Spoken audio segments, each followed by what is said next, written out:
Welcome to online class में मैं DP Maurya आई college Kanakpur से मैं। जैसा कि बच्चों कक्षा 10वीं की विज्ञान में हमने भौतिक के कुछ पार्ट पढ़ाए थे, जिसमें हमारा प्रकाश का पार्ट पूरा ख़त्म हुआ और विद्युत का ख़त्म हुआ।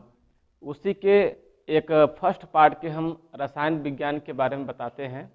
और रसायन विज्ञान के मैंने 2-3 क्लास लिए थे, जिसमें आपको बेसिक चीज़ों के बारे में बताया गया था। आज हम इस रसायन विज्ञान के पहले भाग का जो आपका रासायनिक अभिक्रियाएं होती हैं और उसके संबंधित में जो समीकरण होते हैं, उसके विषय से कुछ हम जानकारी आपको देना चाहते हैं।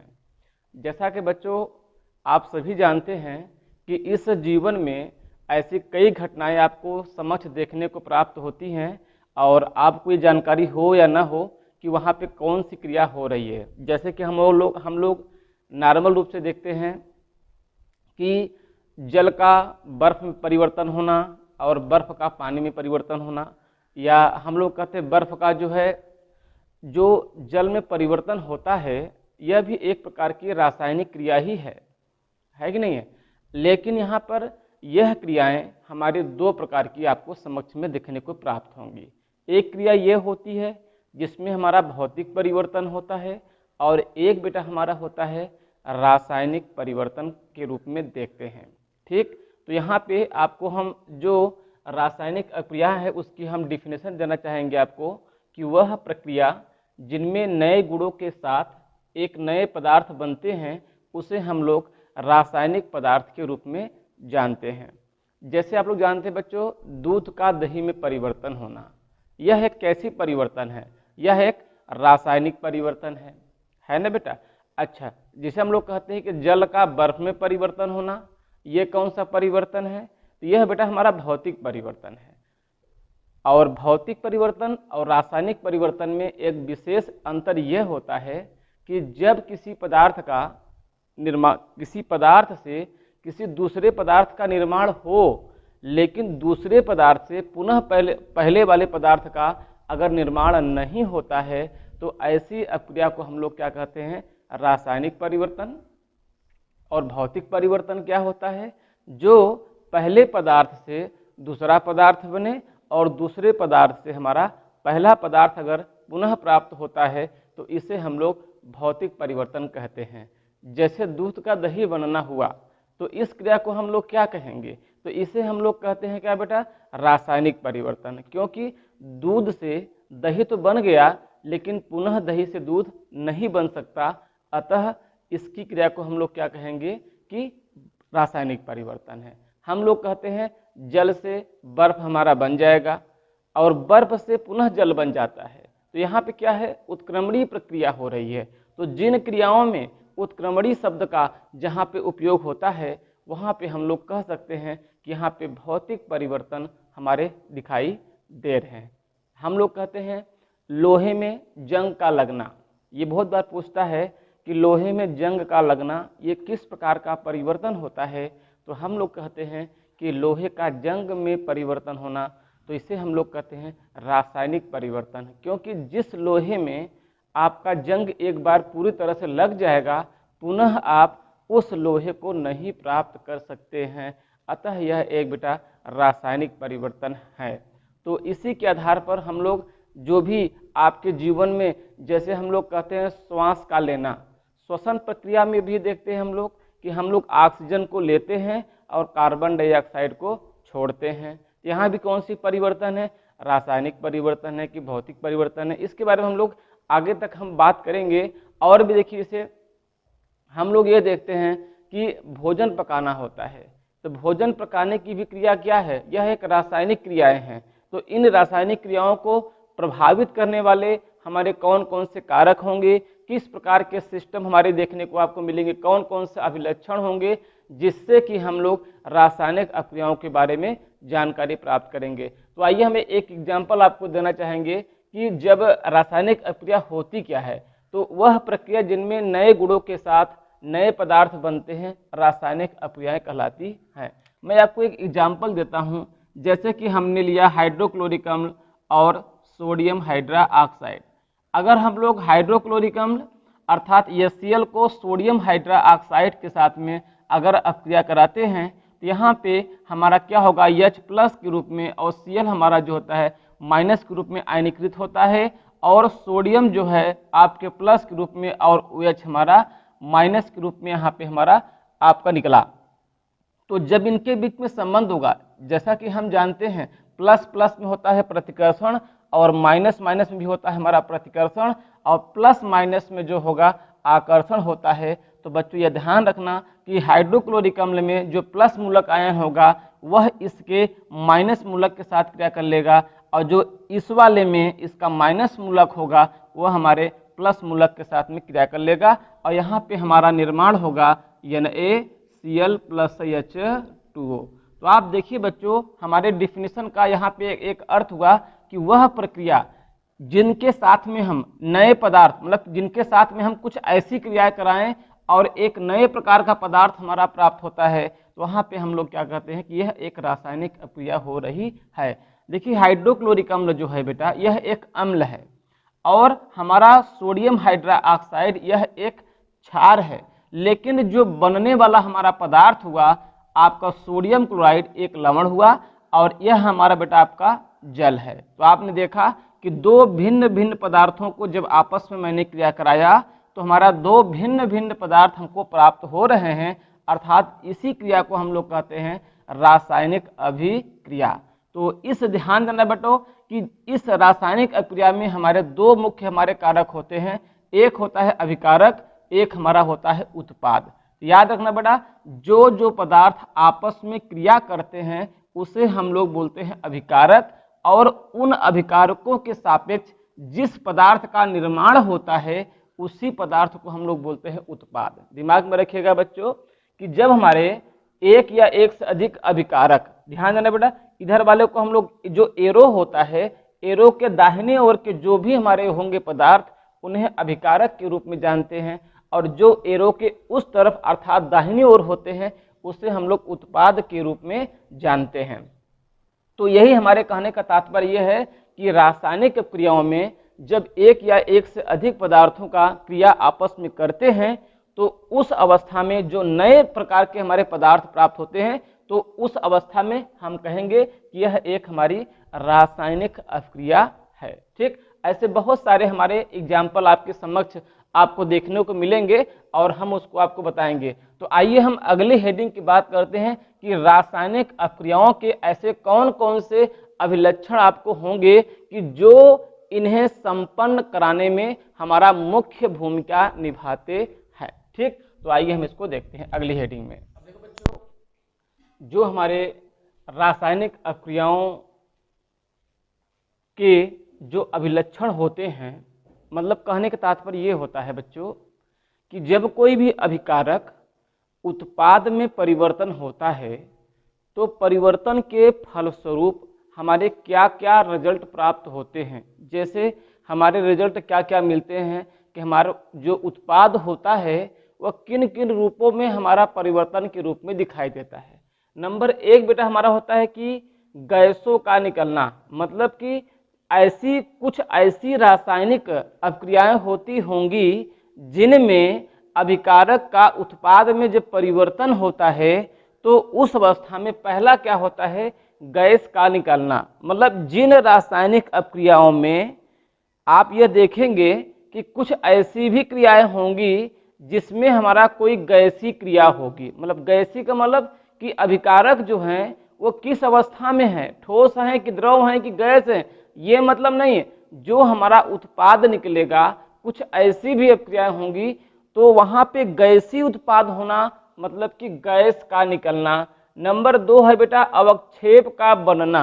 जब हम कुछ ऐसी भी रासायनिक अभिक्रियाओं को देखेंगे कि जिसमें कोई अभिक्रिया हमारी संपन्न होगी और जो उत्पाद हमारे प्राप्त होंगे वह अवक्षेप के रूप में भी प्राप्त हो सकते हैं। नंबर तीन क्या है कि रंग में परिवर्तन का होना।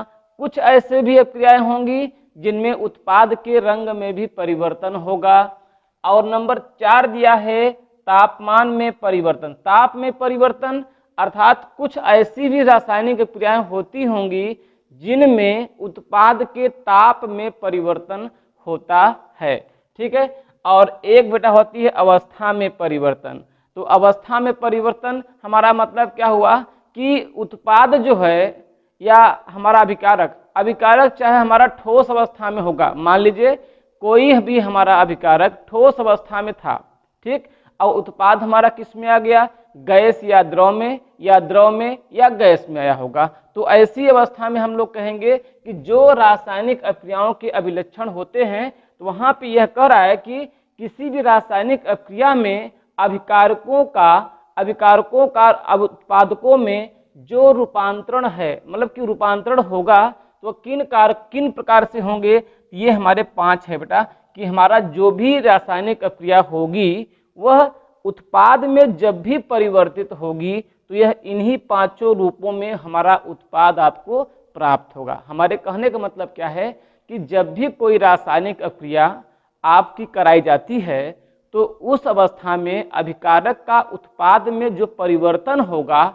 उत्पाद हमारा किन किन कारकों में दिखाई देगा, तो आप यही कहेंगे कि या तो उत्पाद हमारा गैस के रूप में निकलेगा, या तो वह अवक्षेप के रूप में बनेगा, या वह उसके रंग में परिवर्तन होगा, या तापमान में परिवर्तन होगा, या अवस्था में परिवर्तन होगा। तो हमारे यहाँ पे कहने का मतलब यह है कि किसी भी रासायनिक क्रिया में जो भी हमारे उत्पाद होंगे वह इन्हीं 5 में से कोई एक क्रिया के रूप में आपको प्राप्त होंगे। तो आइए मैं एक एग्जाम्पल आपको देता हूँ, यहाँ पे उदाहरण देता हूँ कि गैस का निकलना, इसकी विस्तार में हम लोग एक एक करके हम लोग पूरी हेडिंग पढ़ेंगे, लेकिन हम शॉर्ट में यहाँ पे जो इसकी हमारे लेसन का जो बेसिक समरी है उसके बारे में हम बताने का प्रयास कर रहे हैं। पहला नंबर क्या है कि उत्पाद जो है गैस के रूप में कब आता है।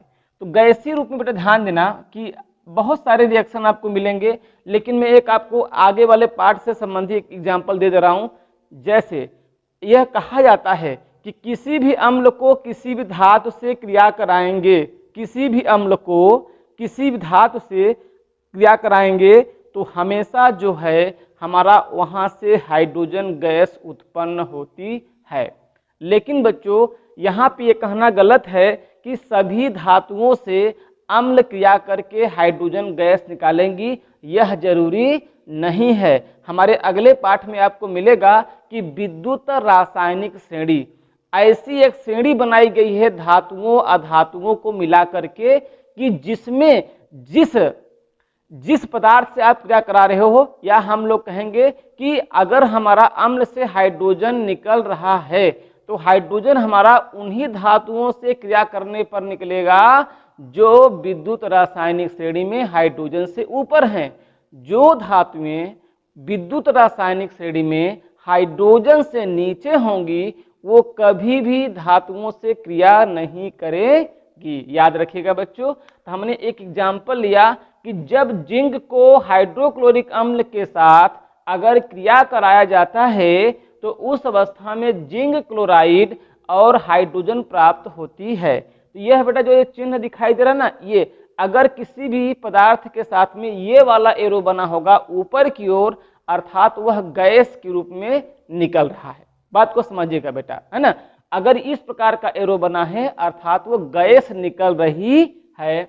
अच्छा, और भी एग्जाम्पल जैसे आपके दिमाग में आता है, और हम लोग क्या ले सकते हैं बेटा, जैसे हम लोग कहेंगे आप ले सकते हो, जैसे जिंक ले लिए आप, जिंक के साथ में हम लोग मान लीजिए H2SO4 ले लीजिए, यहाँ पे ले लीजिए बेटा। तो यहाँ पे देखिए कि जिंक को जब सल्फ्यूरिक अम्ल के साथ क्रिया कराया जाता है तो उस अवस्था में हमारा बनता है zinc sulphate plus hydrogen gas आपको निकल जाती है। तो यहाँ पे कहेंगे कि जो हमारा अभिकारक था वो किस अवस्था का है ये बात नहीं कर रहे हैं हम, लेकिन जो उत्पाद है उत्पाद में गैस का निकलना हुआ कि नहीं, तो आप कहेंगे जी हाँ। तो इससे यह सिद्ध होता है कि जो भी हमारा अभिकारक का उत्पाद में रूपांतरण होगा वह एक हमारा गैस के रूप में हो सकता है। पहला बात सिद्ध हो गया। नंबर 2 पे बच्चों हम लोग बात करते हैं अवक्षेप का बनना। अवक्षेप का बनने का मतलब बेटा क्या होता है कि जैसे बेटा हम लोग मान लीजिए कि मिट्टी और बालू को मिला लेते हैं, और ठीक है, तो मिट्टी और बालू को मिलाएंगे और उसको हम पानी में डाल देते हैं। अगर उसकी घोल बनाना चाहेंगे तो कुछ उसमें ऐसे कण होंगे जो कि जल में घुलेंगे थोड़ा सा, और जो हमारे ठोस कण होंगे अर्थात भारी कण होंगे वो हमारे तली पे क्या हो जाएंगे, बैठ जाएंगे। उसी बैठने वाले पदार्थ को हम लोग क्या कहेंगे, अवक्षेप बोलेंगे। क्या बोलेंगे, अवक्षेप के रूप में वो बैठ जाते हैं। जैसे बेटा हमारा दिया है एक एग्जाम्पल के रूप में क्या, कि अगर हम लोग सिल्वर नाइट्रेट को सोडियम क्लोराइड के साथ अगर क्रिया कराते हैं, तो ये दोनों बेटा हमारे अभिकारक हो गए कि सिल्वर क्लोराइड और सिल्वर नाइट्रेट और सोडियम क्लोराइड हमारा यहाँ पे क्रिया कर रहा है। हमारा बना क्या, सिल्वर क्लोराइड और सोडियम नाइट्रेट आपको बन गया। तो यहाँ पे देखिए बेटा, जो सिल्वर क्लोराइड होता है AgCl, यह एक सफेद रंग का अवक्षेप होता है जो कि हमारे अपक्रिया में तली पर वो बैठ जाएगा। इसकी विस्तार से हम लोग बात करेंगे, लेकिन हम यहाँ पे एक बेसिक बता रहे हैं आपको कि जब कोई पदार्थ अभिकारक कोई ऐसी अपक्रिया हो जिसमें कोई पदार्थ हमारी क्रिया करने के उपरांत वो नीचे तली पे बैठ जाए, तो उसी को हम लोग बोलते हैं क्या, अवक्षेप। तो यहाँ पे हमारा सिल्वर नाइट्रेट और सोडियम क्लोराइड को जब आपस में क्रिया कराया गया, अर्थात जब ये दोनों अभिकारक आपस में क्रिया करते हैं, तो जो उत्पाद हमारा प्राप्त होता है वह सिल्वर क्लोराइड है और सोडियम नाइट्रेट है। लेकिन सिल्वर क्लोराइड क्या है बेटा, एक अवक्षेप है। ये अवक्षेप का सिंबल ध्यान देना, अगर एरो ऐसा बना हुआ है तो यह हमारा अवक्षेप को प्रदर्शित करता है। अगर हमारा सिंबल ऐसा बना है जिसके साथ में, उसे हम लोग कहेंगे गैस के रूप में आप ऊपर निकल गए। ठीक, यह सिंबल किसका होगा, अवक्षेप का होगा, और यह हमारा किसका होगा, गैस के रूप में होगा। आइए बेटा, हमारा नंबर 3 होता है रंग में परिवर्तन का होना। रंग में परिवर्तन होना, रंग में परिवर्तन का मतलब क्या होता है कि कैसे हमारा रंग में परिवर्तन। जैसे आप लोग कभी कभी देखते हो गांव ग्राम में धान की खेती जब होती है तो जल में हम लोग किसी दवा को डालते हैं, तो आप ये देखते हो कि जल और जो दवा है दोनों एक ही रंग के लगभग आपको दिखाई देते हैं, लेकिन जैसे ही जल में आप उस दवा को डालते हो तो पूरा का पूरा पानी जो है हमारा दूधिया रंग का हो जाता है। तो यहाँ पे क्या हुआ कि वह पूरा पानी दवा के रूप में तो बन गई, लेकिन उसका रंग कैसा हो गया, तो आप कहेंगे दूधिया हो गया। उसी प्रकार से मैंने एक एग्जाम्पल लिया है कि साइट्रिक अम्ल, अगर साइट्रिक अम्ल में पोटेशियम परमैंगनेट को अगर मिला देते हैं तो उस विलयन का जो रंग होगा वह बैगनी या तो गुलाबी हो जाएगा। मतलब क्या है कि कुछ ऐसे भी हमारी अपक्रियाएं होती हैं जिनमें हम आप यह देखते हैं कि अगर अभिकारक आपस में क्रिया करते हैं तो उसकी वास्तविकता में परिवर्तन नहीं होता, लेकिन उसके रंग में परिवर्तन दिखाई देता है, तो उसे हम लोग बोलते हैं क्या, रंग में परिवर्तन का होना हो गया। नंबर 4 दिया तापमान में परिवर्तन का होना। बच्चों कभी कभी आप लोग देखिए घर में, कभी गांव में आप लोग देखते हो घर की पुताई करते हैं तो जल में हम लोग चूने को डालते हैं, तो जो हमारा पाउडर चूना होता है बेटा उसे हम लोग बोलते हैं बिना बुझा हुआ चूना। अगर बिना बुझा हुआ चूना को अगर हम लोग पानी में डाल देते हैं तो पानी जो है आपका हीट हो जाता है, अर्थात कि एक ऐसी क्रिया वहां पे उत्पन्न हुई कि हमारा जो चूना था, बिना बुझा हुआ चूना, कैल्शियम ऑक्साइड, वह जल से क्रिया करके कैल्शियम हाइड्रोक्साइड में परिवर्तन तो कर लिया, लेकिन साथ में हमें क्या प्राप्त हुआ, तो कहेंगे उष्मा। तो वहां पे हम लोग कहते हैं कि तापमान में परिवर्तन का होना होता है। और नंबर 5 बेटा होता है अवस्था का परिवर्तन। अवस्था परिवर्तन का मतलब क्या हुआ, जैसे कि मैं आपको एग्जाम्पल के रूप में लिखा भी हूं, मोम का, मोम देखिए एक ठोस पदार्थ होता है। अगर मोम को जब हम आग लगाते हैं उसके अंदर, तो वहां पे क्या होता है कि मोम का जो क्रिया है वह ठोस से द्रव में बदल जाती है। आप देखे होंगे कभी मोम को आप जलाते होंगे, या आप कैंडल, समझ रहे हैं मेरी बात को, अगर आप कैंडल को जलाएंगे तो वहां पे ये देखते हैं कि वह जो है ठोस से द्रव में रूपांतरित हो जाती है, और साथ ही साथ जो आग निकलेगी उसके साथ में हमारा कार्बन डाइऑक्साइड भी निकलता है ना। तो कार्बन डाइऑक्साइड आपका जो हो वहां पे प्राप्त होगा, या कार्बन मोनोऑक्साइड, जो भी गैस से हमारी निकलेंगी, वहां पे आप यह देखेंगे कि उस अवस्था में हमारा क्या हुआ, ठोस का द्रव और गैस में परिवर्तन हुआ। तो वहाँ पे हम लोग कहते हैं अवस्था में परिवर्तन। कि मतलब कि जो अभिकारक था वह ठोस था या तो गैस था या द्रव था, लेकिन जो अभिकारक की अवस्था थी, अगर वह अवस्था उत्पाद का न हो तो उसे हम लोग बोलते हैं अवस्था परिवर्तन। तो बच्चों एक बार ध्यान देना कि इस पाठ का जो रासायनिक अभिक्रियाओं के जो बेसिक अभिलक्षण होते हैं, वहां पे आपने देखा कि अभिकारकों का उत्पादकों में जो परिवर्तन होता है वह इसी पांचों रूपों में देखने को प्राप्त होता है। तो बच्चों हम इस पाठ को, इस शुरुआत आज का आप यहाँ पे मैंने कर दिया है। अब इसके बेसिक पॉइंट जो इसके सभी हमारे कैसे समीकरण होते हैं, रासायनिक अभिक्रियाएं कितने प्रकार की होती हैं, उनकी सारी क्रियाकलाप को हम अगले अध्याय में, मतलब कि अगले लेक्चर में आपको बताएंगे। उससे पहले हम आपको बताना चाहेंगे बच्चों कि जो हमारे सूत्र हैं उसे आप याद कर लीजिए, और सूत्र को जब आप याद कर लेंगे तो जो भी रासायनिक अभिक्रियाएं आपको संपन्न करानी होंगी अच्छे से हम समझाने में सक्षम होंगे। इसी प्रकार से हम क्लास को अब क्लोज करते हैं। धन्यवाद।